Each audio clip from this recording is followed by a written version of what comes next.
Welcome back to budding mariners guys. आज अपन IMUCT के one of the most important chapter या subject के बारे में इन डेप्थ एनालिसिस के साथ साथ सिलेबस भी बताने वाले हैं। आ जाओ देखते हैं क्या है सिलेबस। मैं तुम लोग को बताऊंगा IMUCT के इंपॉर्टेंट टॉपिक्स फिजिक्स में। ठीक है, कौन कौन से टॉपिक्स इंपॉर्टेंट हैं तुम्हें करने ही पड़ेंगे, जिन टॉपिक्स के फ्रीक्वेंट क्वेश्चंस पूछे जाते रहते हैं वो मैं आज तुम्हें बताऊंगा। तो आओ फटाफट से वीडियो को स्टार्ट करते हैं।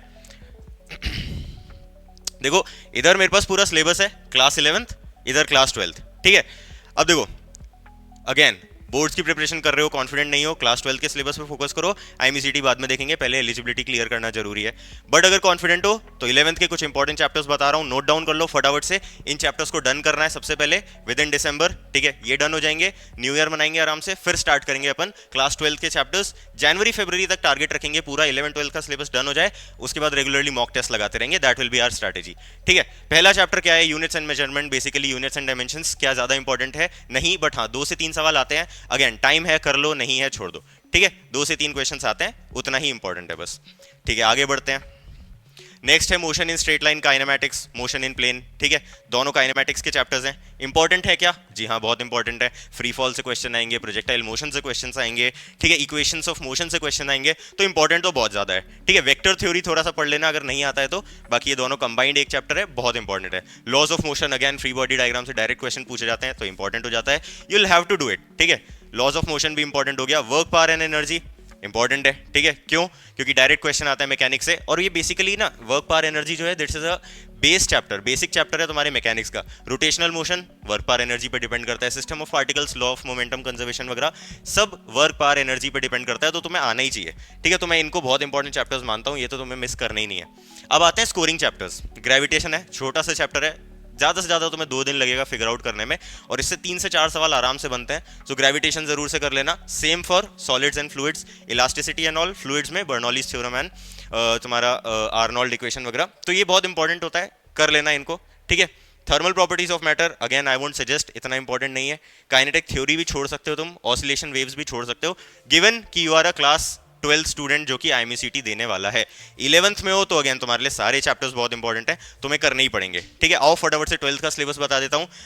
नोट डाउन तो कर रहे हो ना रेगुलरली? नोट डाउन करना, वीडियो देखने का कोई मतलब नहीं है अगर तुम नोट नहीं कर रहे हो तो। Make a note of it, जो भी तुम्हारा इंडेक्स है BM मॉड्यूल्स का या फिर NCERT का, टिक करते रहो जो मैं बता रहा हूँ। Electric charges and fields important है, पूरा इलेक्ट्रोस्टैटिक थ्योरी है, ये पूरा एक ही यूनिट है यार, इलेक्ट्रिक चार्जेस एंड फील्ड्स और पोटेंशियल इन कैपेसिटेंस। ठीक है, एक ही यूनिट है, करना पड़ेगा, बहुत ज्यादा इंपॉर्टेंट है। Current and electricity again 12th का मोस्ट स्कोरिंग पार्ट है, काफी क्वेश्चंस बनते हैं। अगर प्रीवियस ईयर IMUCT की बात करूं तो 2025 में, हाँ 2025 में there were around 6 questions from current electricity, तो समझ जाओ तुम, बहुत इंपॉर्टेंट है। ठीक है, मूविंग चार्जेस एंड मैग्नेटिज्म, हाँ इंपॉर्टेंट है, उतना ज्यादा नहीं, बट हाँ 2 से 3 सवाल बनते हैं तो कर लेना। और अगेन क्योंकि 12th का है तो बोर्ड्स में भी करोगे ही, सो कर लेना, इंपॉर्टेंट हो जाता है। मैग्नेटिज्म एंड मैटर छोड़ सकते हो, बोर्ड स्पेसिफिक चैप्टर है, बिल्कुल भी IMUCT में नहीं आएगा, छोड़ दो पूरा। Electromagnetic induction, alternating current, electromagnetic waves, ये पूरा बन जाता है एक सेक्शन। ठीक है, IMUCT के हिसाब से पूरे सेक्शन में मिला के 4 सवाल आते हैं, स्किप कर सकते हो, बट अगर लगता है कि हाँ मैंने कर रखा है बोर्ड्स के स्पेसिफिकली तो तुम पढ़ सकते हो, डिपेंड्स ऑन यू। ठीक है, ओके आगे बढ़ते हैं।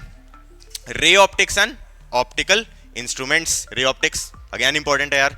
देखो रे ऑप्टिक्स का कैसा है ना कि बहुत वेरिएशन देखा गया है, बट हाँ तुम एक्सपेक्ट करके चलो कि 4 क्वेश्चन तो आ ही जाएंगे मिनिमम, कर लो, बहुत जरूरी है। वेव ऑप्टिक्स छोड़ सकते हो। DNMR, अब देखो यार ये DNMR एटम्स, न्यूक्लियर, सेमीकंडक्टर्स, ये पूरा जो एक सिस्टम है ना यार, ये पूरा जो एक वो है कॉन्सेप्ट है, या फिर कह लो एक पूरा सेक्शन है, कॉन्सेप्ट तो नहीं है, कॉन्सेप्ट तो अलग अलग है, ये पूरा एक सेक्शन है। ये सेक्शन इंपॉर्टेंट है क्या? देखो क्या है ना, ये सब छोटे छोटे चैप्टर्स हैं, करोगे हो जाएंगे जल्दी से ज़्यादा हफ्ता भर लगेगा, तुम पूरा खत्म कर दोगे, और मिला के इसमें से 5 से 6 सवाल आ जाते हैं। ठीक है, तो अगर तुम कर लेते हो तो बहुत फायदा रहेगा। ठीक है, तुम इजीली क्वेश्चन सॉल्व कर पाओगे, बट अगेन वही वाली बात है यार, अगर टाइम नहीं है, नहीं मिल पा रहा है, बोर्ड के हिसाब से पढ़ के आगे बढ़ जाओ, ज्यादा टाइम देने की जरूरत नहीं है। ठीक है, इंपॉर्टेंट चैप्टर्स में बता दिया हूं, टाइम है तो ये भी कर लो। न्यूक्लियर तो कर ही लेना यार, एटलीस्ट एटम्स भले ही छोड़ दो, एटॉमिक स्ट्रक्चर छोड़ दो, न्यूक्लियर जरूर से कर लेना, बाकी you can leave it all. ठीक है, ये एक बेसिक ब्रेकडाउन दे दिया मैंने फिजिक्स का। अब बात आती है कि सर ये तो समझ में आ गया कि ठीक है इंपॉर्टेंट टॉपिक्स क्या है क्या नहीं है, ठीक है IMUCT के हिसाब से बताया मैंने।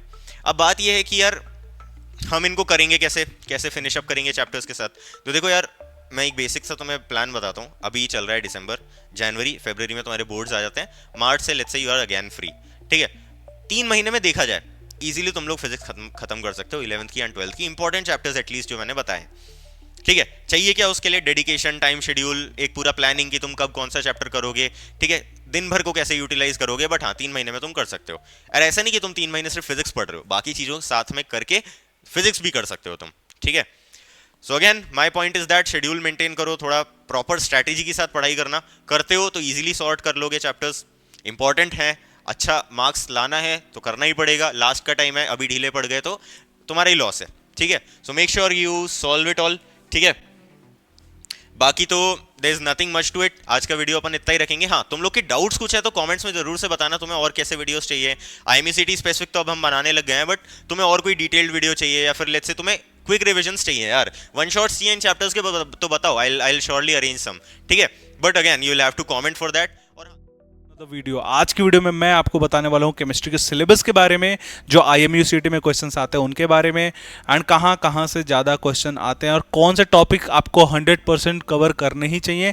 11th का टॉपिक क्या पढ़ना चाहिए, 12th का टॉपिक क्या पढ़ना चाहिए और अभी से क्या हमारा स्ट्रैटेजी होना चाहिए, सब कुछ कवर करूंगा इस वीडियो में। But before moving forward, channel को सब्सक्राइब करिए, नीचे बेल आइकन दबाइए और डिस्क्रिप्शन बॉक्स में एक गूगल फॉर्म दिया होगा, उस गूगल फॉर्म को फिल करिए ताकि एक बढ़िया डिस्क्रिप्टिव कॉल आपके साथ मेरी टीम का हो सके, जो हम हर एक चीज़ जो यहाँ पे बताते हैं उसको डिटेल में हम आपको कॉल पे पर्सनलाइज्ड आपको गाइडेंस देंगे, that too free of cost. चलो स्टार्ट करते हैं विद द सिलेबस पार्ट। ठीक है, so we have already covered physics का syllabus, now will be doing chemistry का। ठीक है, सो ये हैं अपने क्लास 11th के, right, these are class 11th के टॉपिक्स, ये अपने 11th के टॉपिक्स हैं, ये हैं अपने 12th के topics, right. Syllabus is NCERT, जो लेटेस्ट सिलेबस है वही है यहाँ पे, starting from the first chapter. ठीक है, the very basic concept of chemistry and structure of atom, ये दो चीजें हैं जहां पे हम बहुत ही बेसिक्स के बारे में पढ़ते हैं अबाउट द केमिस्ट्री, जिसमें सबसे पहला कॉन्सेप्ट आता है वो सब मोल नंबर, मॉलिक्यूलर मास, ये सब चीज़ें निकालने के लिए।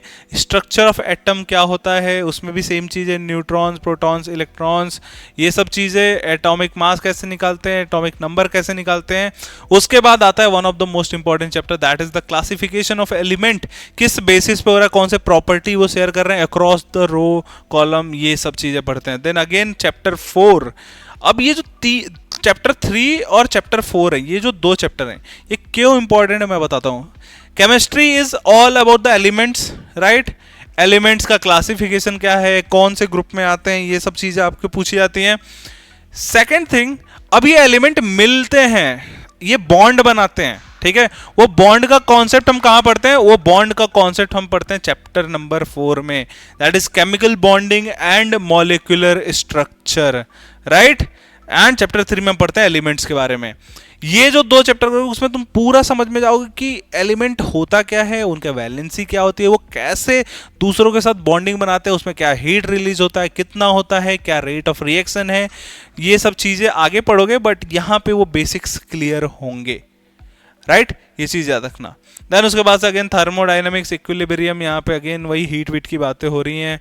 रेडॉक्स रिएक्शन में जो मोस्ट इंपॉर्टेंट होता है वो जो हमें निकालना होता है, जिसमें mostly upon balancing of equation और ये सब चीज़ें सीखते हैं, बेसिक चीज़ें हैं जो काफ़ी वो चीज़ें हम सीखते हैं।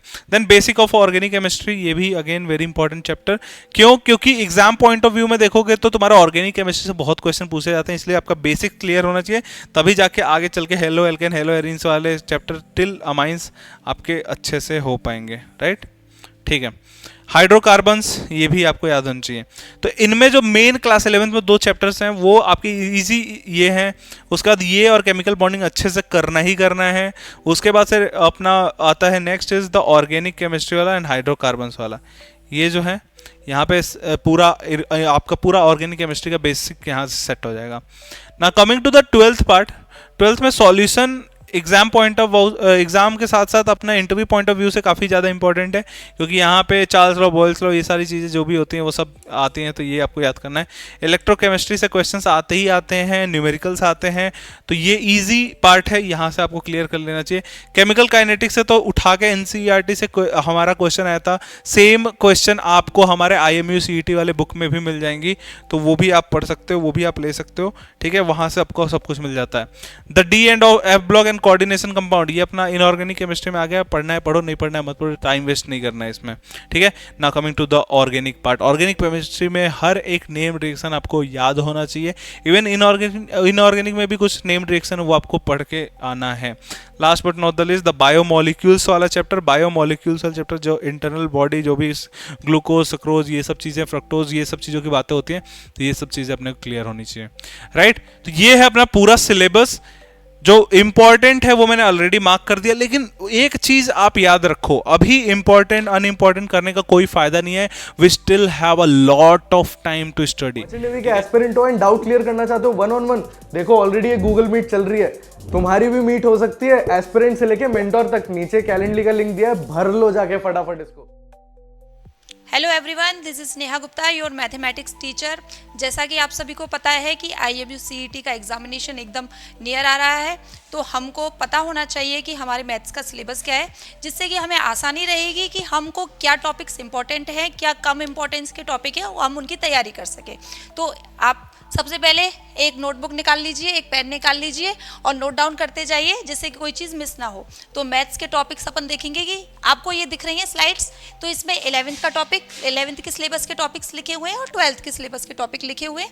तो इसके हिसाब से हम समझेंगे कि आपके एग्जामिनेशन के पॉइंट ऑफ व्यू से क्या टॉपिक्स इंपॉर्टेंट है और क्या टॉपिक्स लेस इंपॉर्टेंट है, जिससे कि एग्जाम की तैयारी उसी अकॉर्डिंग हो सके, ठीक है। तो फर्स्ट ऑफ ऑल ये टॉपिक लिखा हुआ है सेट्स, ये आपका इतना इंपॉर्टेंट नहीं है, आपको थोड़ा सा स्टडी करना है। Second topic relation and function, this is very much important topic. Trigonometric function, this is important topic. And here ITF, inverse trigonometric function, ये आप इसको एक कंबाइंड फॉर्म में देखें, क्योंकि ITF जब आप पढ़ते हो तो आपको रिलेशन फंक्शंस की समझ होना इंपॉर्टेंट है, तो आप इसको एक कंबाइंड फॉर्म में देख लें। तो these are important topics. Next complex number and quadratic equations, इससे भी काफ़ी क्वेश्चंस आते हैं और इंपॉर्टेंट है ये टॉपिक आपके एग्जाम पॉइंट ऑफ व्यू से, तो आप ऑब्जेक्टिव क्वेश्चंस के लिए ये इंपॉर्टेंट है। लीनियर इनइक्वालिटीज इतना इंपॉर्टेंट नहीं है, 11th क्लास में आप ये टॉपिक पढ़ा होगा, बट यहाँ IMU CET के पॉइंट ऑफ व्यू से is not that important. Next topic is permutation and combination.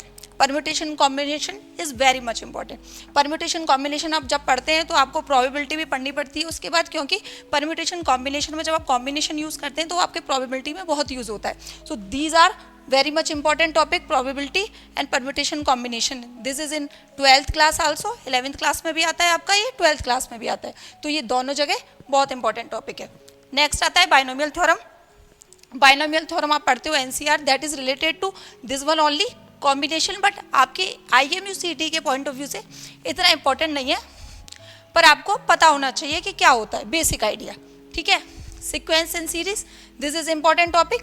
आप AP GP ये सारे पढ़ते हो, यहाँ पे आपका सीक्वेंस आ जाता है, फिर बाद में आप सीरीज आ जाता है। ये सारे देखो मैथ्स में क्या होता है, सब चीज़ें एक दूसरे से इंटरकनेक्टेड होती हैं, कि आप कॉम्बिनेशन पढ़ते हो तो आपको प्रोबेबिलिटी का आइडिया हो जाता है।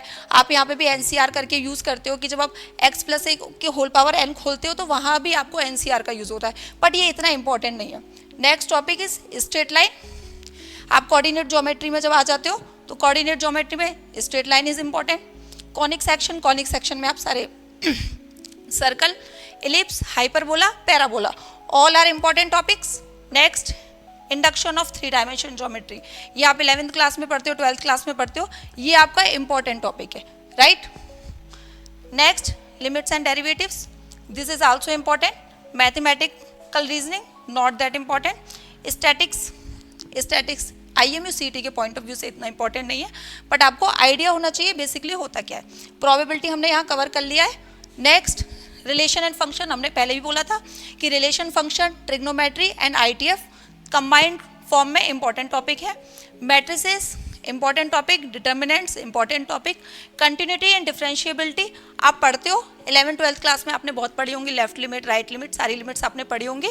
IMU CET के पॉइंट ऑफ व्यू से not that important, but basic idea फिर भी होना चाहिए। मैथ्स का देखो क्या है, सारी चीज़ें कनेक्टेड है, तो थोड़ा थोड़ा आइडिया सारा रखना जरूरी है, क्योंकि देखो आप 11th-12th क्लास करके आए हो, 11th-12th क्लास में आपने बेसिक आइडिया लिया होगा, तो ये इंपॉर्टेंट हो जाती है बात। एप्लीकेशन ऑफ डेरिवेटिव्स, ये ग्राफिकल जब आप ड्रॉ करते हो तो एग्जाम पॉइंट ऑफ व्यू से बोर्ड एग्जामिनेशन आप दे के आओगे, इंपॉर्टेंट है। IMU CT में ऑब्जेक्टिव क्वेश्चंस आते हैं तो इतना बड़ा आपको निकालने के लिए नहीं आएगा, तो इतना इंपॉर्टेंट इस पॉइंट ऑफ व्यू से नहीं है, लेकिन बोर्ड के पॉइंट ऑफ व्यू से इंपॉर्टेंट है। इंटीग्रल, एप्लीकेशन ऑफ इंटीग्रल, ये कंबाइंड इंटीग्रेशन का पार्ट है, these are important. Differential equation important topic, vector algebra, linear programming is not that important, probability हमने ऑलरेडी कवर कर ली है। तो मैथ्स के अपन को टॉपिक पता पड़ गए, होप सो आपको सबको पता लग गया होगा IMU CT के लिए क्या इंपॉर्टेंट टॉपिक्स हैं। तो आप अभी से अपनी तैयारी चालू करो, एग्जामिनेशन ज़्यादा दूर नहीं है, सारे टॉपिक्स नोट डाउन कर लें, रिवीजन कंटिन्यू करते रहें और इन टॉपिक्स को कंठस्थ कर लें, ठीक है। और welcome back to the channel. My name is Vanshika, as you all know I am your English mentor. आप सब मुझे जानते हैं, मेरा नाम वंशिका है एंड मैं आपकी इंग्लिश मेंटर हूँ बडिंग मरीनर्स पे। तो आज वीडियो का रीज़न क्या है? वीडियो का रीज़न है कि IMU CT 2026 बहुत क्लोज है, मतलब कुछ महीने ही बचे हैं, 3 महीने मैक्स। अगर प्री कर दिया है इन लोगों ने तो और कम बच जाएंगे, बट कोई इशू नहीं है। तो आज की वीडियो का रीज़न ये है कि हम लोग आज डिस्कस करेंगे इंग्लिश का IMU CT 2026 syllabus breakdown. Breakdown मतलब ऐसे ऐसे ऐसे नहीं, ऐसे ऐसे ऐसे ऐसे, ठीक है। अब तुम लोग को यही लग रहा होगा कि सिलेबस की वीडियो क्यों बना रहे हो, क्या ही होगा, इतनी बार तो बना दी है videos, you already made the videos so many times, why do you need the syllabus breakdown? This is just to let you know, and this is for the people who have not seen the IMU CT 2025 के exam के बाद की solution videos, in which we've seen कि IMU CT suddenly has decided to add a couple of more topics into the IMU CT 2025 as well as in IMU CT 2026. 2025 में we were not prepared, but 2026 में we can be. So what are we waiting for? Let's go. So now, what are we going to discuss? We have the syllabus with us today. Types of questions comes in from this syllabus. अब आप लोग बोलोगे हमने most of it देखे हुए हैं, पढ़े हुए हैं, करे हुए हैं. I get it. You all have done this, but this video is for the people who do not know anything about it and are figuring out from where to study. This is the video for you. So first topic we have is synonym and antonym. Synonym हमारे हिंदी में क्या होता है? पर्यायवाची बोलते हैं. Antonym क्या होता है आपका? विलोम शब्द, ठीक है। वन वर्ड सब्स्टिट्यूशन, अनेक शब्दों के एक शब्द। आइडियम्स एंड फ्रेजेस क्या होता है आपके? मुहावरे एंड फ्रेजेस को हम हिंदी में क्या बोलते हैं? कमेंट करके बताओ, क्योंकि मुझे हिंदी में नहीं याद आ रहा है अभी, ठीक है। फाइंडिंग एरर्स, गलतियां जब हम निकालते हैं, as discussed previously as well, 3 तरीके के फाइंडिंग एरर्स होते हैं। एक आपका स्पेलिंग मिस्टेक, सेकेंड आपका ग्रामेटिकल मिस्टेक या फिर commas, apostrophes, punctuation mistake, third आपका होता है टेंसेस मिस्टेक। टेंस मिस्टेक मतलब हैव एंड हैड साथ में लगा दिया, पास्ट टेंस को प्रेजेंट टेंस के साथ मर्ज करके एंड फिर उसका कुछ तो कॉन्टिन्यूस कुछ तो बना दिया, that is also wrong, that is conducted and considered wrong in English, ठीक है। डायरेक्ट एंड इनडायरेक्ट स्पीच का भी already know how we need to do. Direct speech कैसी होती है, इनडायरेक्ट स्पीच कैसे होती है? For example, I gave a toy to Mansa, that is direct. Indirect क्या हो जाएगा? Mansa was given a toy by me, ठीक है। एक्टिव एंड पैसिव वॉइस में कैसा हो जाएगा? आपके कोलन्स आ जाते हैं, आपका स्ट्रक्चर आ जाता है question structure, she said colon and then your sentence structure. If you want more of these videos, examples, me solving questions, please do comment down in the comment section for me to get the structure, make questions for you all, and then we can proceed further. Alright, parts of speech already discussed: noun, pronoun, verbs, adverb, adjectives, interjections, prepositions, everything. Basic or things and elements that we need to combine a sentence that has a grammatical function to perform, as discussed earlier in a lot of videos. Comprehension is अपठित गद्यांश. अब इसके अलावा what I would like to tell you is, ये तो आपका syllabus structure हो गया, but as you all know हम लोग आपको हमेशा एडिशनल चीज़ें देते हैं. एडिशनल चीज़ें में I will like to help you out with one thing. Interview के लिए ईमेल प्रेपरेशन करना चालू कर दो, अपना सीवी रेडी कर लो, ठीक है. And third, letter format.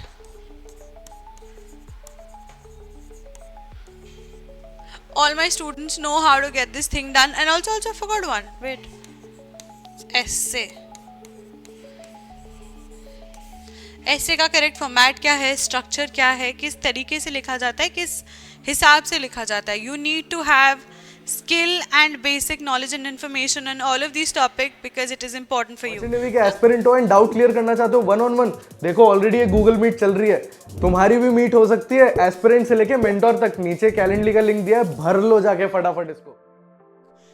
Topic wise breakdown मैं तुम्हें बताऊंगा ज्योग्राफी के कौन कौन से इंपॉर्टेंट टॉपिक्स हैं और क्या क्या तुम्हें पढ़ना पड़ेगा IMECT 2026 के पर्सपेक्टिव से. एक ज्योग्राफी पे मैं वीडियो ऑलरेडी बना चुका हूं जो कि अभी रिसेंट डेज में ही मैंने बनाया था, जिसमें मैंने तुम्हें सारी चीजें बताई है क्या क्या ज्योग्राफी के इंपॉर्टेंट टॉपिक्स हैं, कैसे तुम पढ़ सकते हो, कहां से तुम्हें पढ़ना है, कितना तुम्हें पढ़ना है और क्वेश्चंस कहां से आएंगे उसका भी थोड़ा आइडिया मैंने दिया था. तो एक kind of all about video था ज्योग्राफी के लिए. नहीं चेकआउट किया तो फटाफट से चैनल पे जाके चेकआउट कर लो, वो काफी हेल्पफुल होगा तुम लोग के लिए. आज के वीडियो में मैं तुम्हें सारे टॉपिक्स बताऊंगा जो कि सिलेबस में है एंड कहां से तुम पढ़ सकते हो, कैसे तैयारी कर सकते हो वो भी बताऊंगा. तो फटाफट से वीडियो को लाइक और चैनल को सब्सक्राइब कर दो और आओ वीडियो स्टार्ट करते हैं. तो जैसा कि तुम देख रहे हो मैंने सारे टॉपिक्स इधर लिख दिए हैं. तुम बोलोगे सर इतने सही टॉपिक्स आते हैं, तो जी हाँ इतने ही टॉपिक्स आते हैं ज्योग्राफी में. अब जैसा मैंने तुम्हें बताया यार, देखो एप्टीट्यूड और जीके मिला करके एक कंबाइंड टॉपिक बनता है जिसमें से 40 क्वेश्चंस आते हैं, जिसमें से अराउंड 25 क्वेश्चंस तुम्हारे एप्टीट्यूड के रहते हैं, 15 क्वेश्चन ज्योग्राफी एंड जीके के आते हैं. 15 क्वेश्चन, ठीक है, लिख देता हूं मैं इधर. 15 questions come from geography and GK. 15 questions, ठीक है. 15 क्वेश्चन तुम्हारे आते हैं ज्योग्राफी और जीके के. इसमें भी फर्दर डिवाइड हो जाता है ना. देखो 15 में से तुम्हारे 5 क्वेश्चन आएंगे लगभग जीके के.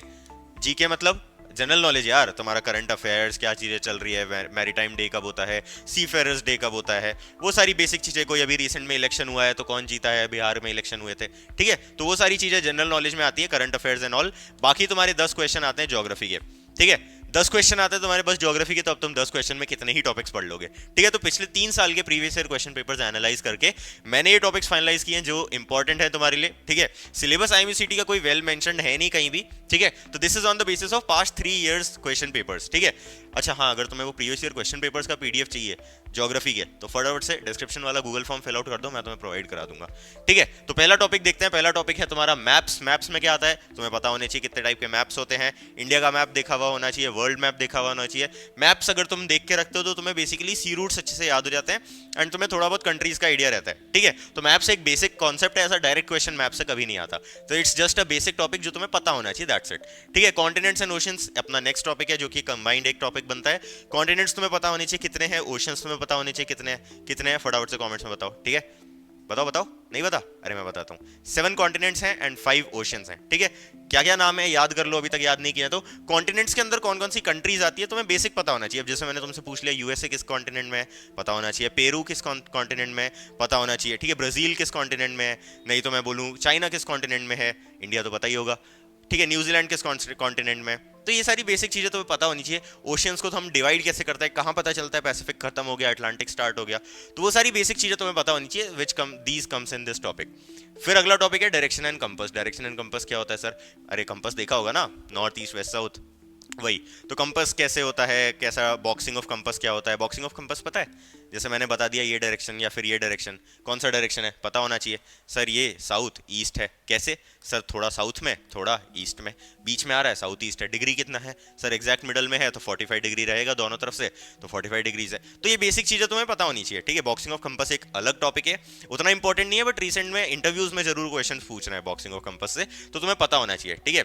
लैटिट्यूड एंड लॉन्गिट्यूड, ये one of the most important chapters है. Why, because latitude and longitude तुम्हारे इंटरव्यूज में भी बहुत काम आता है. लॉन्गिट्यूड कैलकुलेशंस तुम्हारे IMECT में आ सकती हैं.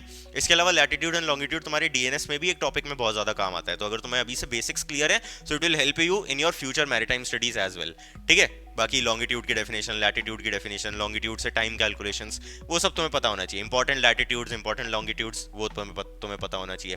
Seize and sea routes again तुम्हें पता ही होगा, बहुत इंपॉर्टेंट टॉपिक है, बिकॉज इंटरव्यूज में एक ना एक क्वेश्चन हर बच्चे से सी रूट्स के बारे में जरूर पूछा जा रहा है. तो तुम्हें सी रूट पता होना बहुत ज्यादा मैंडेटरी है. सी रूट याद करने का एक छोटा सा ट्रिक बताता हूं तुम्हें बोनस पॉइंट में. एक वर्ल्ड मैप, पॉलिटिकल मैप चिपका लो अपने स्टडी टेबल के आगे एंड उसे देखते रहा करो। सी रूट का मतलब क्या है? जैसे मानो मैंने बोला कि बॉम्बे से तुम्हें चाइना जाना है, तो what is the sea route? तो सी रूट का मतलब what all water bodies come in between. अगर तुम्हें इंडिया से चाइना जाना है तो कौन कौन सी वाटर बॉडी तुम क्रॉस करोगे वो तुम्हें पता होना चाहिए। तो तुम मैप पे आराम से देख सकते हो कि बॉम्बे पोर्ट से हम निकले, जेएनपीटी पोर्ट से, फिर हमारा अरेबियन सी आया, फिर ये आया, फिर वो आया, फिर वो आया, और हम चाइना पहुंच गए। तो तुम्हें सी रूट्स का आइडिया होना बहुत ज्यादा जरूरी है। रिवर सिस्टम्स तुम्हें इंडिया के बारे में पता होना चाहिए। Himalayan river system, peninsular river system. Himalayan river system में 3 रिवर्स आती हैं, ब्रह्मपुत्र, इंडस, गंगा, ठीक है। पेनिनसुलर रिवर सिस्टम्स में कुछ साउथ इंडियन रिवर्स आती हैं जो कि इंपॉर्टेंट है, बस उसका तुम्हें पता होना चाहिए। तो रिवर सिस्टम्स में आता है। कॉन्स्टलेशंस तुमने देखे होंगे, ठीक है, स्टार्स के कुछ क्लस्टर जो कि फिक्स रहते हैं। तो बेसिकली कॉन्स्टलेशंस का क्या इंपैक्ट होता है, कौन कौन से स्टार्स आते हैं किसी कॉन्स्टलेशन में, what is the shape of a constellation, नाम तो एटलीस्ट तुम्हें पता ही होने चाहिए कॉन्स्टलेशन के, ठीक है। अगेन अगर तुम्हें कॉन्स्टलेशंस की एक पीपीटी या फिर पीडीएफ चाहिए तो फटाफट से डिस्क्रिप्शन वाला गूगल फॉर्म भर दो या फिर कमेंट्स में मुझे बता दो, मैं तुम्हें प्रोवाइड करा दूंगा। Last and not the least, ports and important water bodies. अब देखो सी रूट्स तुम्हें पता होगा, सी रूट्स के लिए तुम्हें इंपॉर्टेंट वाटर बॉडीज पता होनी चाहिए, कौन से सी आ रहे हैं, कौन से ओशियन आ रहे हैं। एंड तुम्हें कुछ इंपॉर्टेंट चीजें जैसे कि तुम्हें कैनाल्स क्या होता है, बे क्या होते हैं, आर्कीपेलागो क्या होते हैं, इस्थमस क्या होते हैं। तो ये सारी ज्योग्राफी के पर्सपेक्टिव से कुछ इंपॉर्टेंट चीजें हैं जो तुम्हें पता होनी चाहिए, ठीक है। तो यही सारा तुम्हारा आईएमसीटी का सिलेबस बनता है एंड कंपनी स्पेसिफिक एग्जाम्स का भी, ठीक है। इंटरव्यूज एंड ऑल सब इतने में डन हो जाएगा, ठीक है। एप्टीट्यूड का क्या सिलेबस है, कौन से टॉपिक्स हैं उन पे तुम्हें ज्यादा फोकस करना है और कौन से टॉपिक्स बहुत ज्यादा इंपॉर्टेंट हैं पिछले 3 साल के क्वेश्चन पेपर को एनालाइज करने के बाद। तो वीडियो को लास्ट तक देखना और वीडियो के थ्रू अगर कोई भी डाउट आ रहा है तो नीचे डिस्क्रिप्शन में एक फॉर्म पड़ा हुआ है, फिल कर देना and will clear your doubts. तो आईएमसीटी 2026 का एप्टीट्यूड का सिलेबस अगर हम देखें तो नंबर 1 पे टॉपिक मैंने रखा हुआ है number and letter series. Why? क्योंकि पिछले 3 साल से हर बार 3 से 4 क्वेश्चन मिनिमम आपको इस चैप्टर से पूछे जा रहे हैं जो कि बहुत इजी होते हैं। आपको बस प्रैक्टिस करनी है क्वेश्चंस की, दैट्स इट। उसके बाद distance and direction sense test, यानी कि जो डिस्टेंस एंड डायरेक्शन वाले टेस्ट होते हैं उसमें कैसे हम पाइथागोरस थ्योरम यूज करते हैं कभी कभार, वो सारे क्वेश्चंस भी आपको सीखने। उसके बाद चैप्टर आता है ब्लड रिलेशन। ब्लड रिलेशन को कैसे सॉल्व करना है, सबसे इजी तरीका ट्री बना के, फैमिली ट्री बना के आप आराम से सॉल्व कर सकते हो ये क्वेश्चंस। उसके बाद रैंकिंग टेस्ट, क्या फॉर्मूला होता है रैंकिंग निकालने का, क्या फॉर्मूला होता है टोटल नंबर ऑफ स्टूडेंट्स निकालने का अगर रैंक आपको दे रखी है, वो सारे क्वेश्चंस। उसके बाद कोडिंग एंड डिकोडिंग। अगर हम कोई भी कंपटीशन एग्जाम देते हैं तो ये क्वेश्चन आपसे जरूर पूछे जाते हैं, just to check your logical ability. इस पे कैसे काम करोगे? केवल एक चीज, प्रैक्टिस। ये पूरे एप्टीट्यूड में आपको 20 में से 20 मार्क्स दिलाने का एक ही तरीका है, प्रैक्टिस। जो भी टॉपिक तुम पढ़ रहे हो उस टॉपिक के जितने ज्यादा क्वेश्चन लगा सकते हो उतने ज्यादा क्वेश्चन। आईएमसीटी उठाओ, सारे टॉपिक्स के चैप्टर खोलो और जितने क्वेश्चन दे रखे हैं सारे के सारे क्वेश्चन सॉल्व करो। एनालॉजी, वर्ड एनालॉजी हो गया, लेटर एनालॉजी हो गया या फिर अल्फा न्यूमेरिक एनालॉजी हो गया, ये सारे टॉपिक्स एनालॉजी में भी आपको कंप्लीट करने हैं। अब आता है एक important topic, ratio and proportion, average, profit loss, percentage, fraction. ये 5 ऐसे टॉपिक्स हैं जो आपको एक साथ पढ़ने हैं। क्यों? क्योंकि अगर आप रेशियो एंड प्रोपोर्शन नहीं पढ़ोगे तो आपको फ्रैक्शन समझ में नहीं आएगा। अगर आप फ्रैक्शन और रेशियो प्रोपोर्शन नहीं पढ़ोगे तो आपको परसेंटेज समझ में नहीं आएगा। परसेंटेज अगर आपको समझ में नहीं आया तो प्रॉफिट एंड लॉस के क्वेश्चन सॉल्व करने में आपको बहुत ज्यादा प्रॉब्लम होगी। तो रेशियो एंड प्रोपोर्शन हो गया अगला चैप्टर, एवरेज हो गया, एलसीएम एंड एचसीएफ के क्वेश्चन हो गए। सब में बेसिक रूल्स हैं, बेसिक ट्रिक्स हैं, अगर आप पढ़ रहे हो तो आराम से कर सकते हो, जस्ट प्रैक्टिस बहुत ज्यादा करनी है। प्रॉफिट एंड लॉस चैप्टर हो गया, परसेंटेज चैप्टर हो गया, फ्रैक्शन चैप्टर हो गया। उसके बाद आपका स्पीड, डिस्टेंस, टाइम, ये 3 पे काफी क्वेश्चंस आ जाते हैं, इनको भी आपको कवर करना है।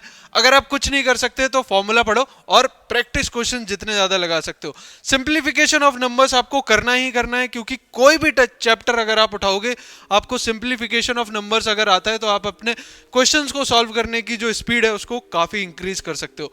Fraction very important chapter. उसके बाद आपका आ जाता है मेंसुरेशन, यानी कि रेक्टेंगल का एरिया, रेक्टेंगल का perimeter, square, circle, triangle, cube, cuboid, ये सारे टॉपिक्स आपके एक आ जाते हैं। उसमें एरिया एंड वॉल्यूम का पूरा एक चैप्टर समझ लो इसको। उसके बाद एक और इंपॉर्टेंट चैप्टर प्रोबेबिलिटी, जिससे आई एम श्योर काफी सारे बच्चे डरते रहते हैं, लेकिन अगर तुम प्रैक्टिस कर रहे हो तो आराम से कर सकते हो और जितने ज़्यादा ट्रिक सीख सकते हो, इसमें कोई ट्रिक नहीं है, मैं आपको बेसिकली बताता हूँ, तो आपको बस फॉर्मूलाज पे अच्छे से कमांड लेनी है और प्रैक्टिस क्वेश्चन लगाने हैं।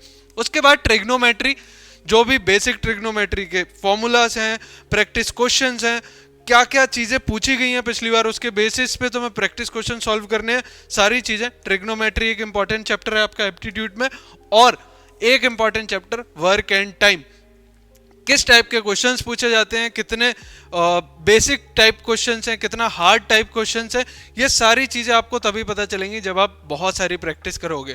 फटाफट से अपनी तैयारी स्टार्ट करो। IMCT की बुक में सारे चैप्टर्स दे रखे हैं, सारे चैप्टर्स के 100-150 प्रैक्टिस क्वेश्चंस दे रखे हैं। फटाफट से जाके लगाओ, जितने अच्छे से लगा सकते हो, ताकि तुम अपनी तैयारी को अच्छा कर सको। देख लिया ना तगड़ा सिलेबस, एनालिसिस भी मिल गया होगा प्रॉपर कि अगले साल क्या आने वाला है, क्योंकि पिछले 3 साल के उसके हिसाब से ही हमने प्रॉपर ये सिलेबस बनाया एंड ये एनालिसिस भी ड्रॉप किया है। अगर आप मर्चेंट नेवी में इंटरेस्टेड हो तो आपके लिए इससे तगड़ी अपॉर्चुनिटी नहीं हो सकती। कोई भी डाउट है, फ्री ऑफ कॉस्ट मैं पर्सनली हेल्प करूंगा। नीचे दिए गए गूगल फॉर्म को फटाफट से भर लो, नीचे डिस्क्रिप्शन में दिया हुआ है, and we are waiting for you. Subscribe करना मत भूलना।